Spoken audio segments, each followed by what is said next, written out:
India actually has already bought Iranian oil using gold instead of U.S. dollars. And this is extremely significant because every year India actually spends 12 billion U.S. dollars on Iranian oil. And now actually Beijing is also saying that it might want to jump on board with New Delhi and also look into some sort of agreement with Iran to continue to get oil.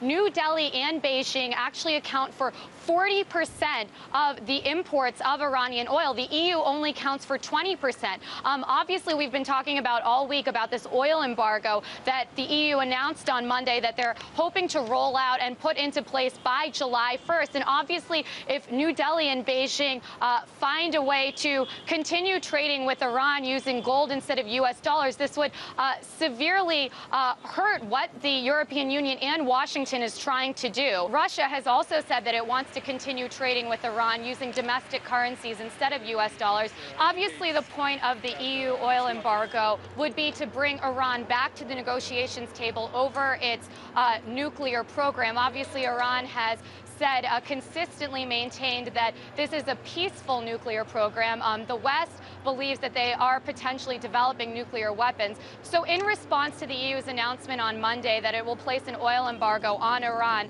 Iran has said that it's going to shut the Strait of Hormuz, which is actually where 20 to 30% of the world's oil supply shuttles through. And the United States has said it will absolutely not allow that to happen, even sort of alluding to the fact that it could potentially use military force to make sure that that strait stays open. Moscow has also said that sanctions are an obsolete form of sort of punishing a country and that it's actually going to be counterproductive. Another interesting thing to note here is that if Beijing and New Delhi continue to trade with Iran with gold, it's actually going to increase the value of gold and decrease the value of the U.S. dollar as the global reserve currency.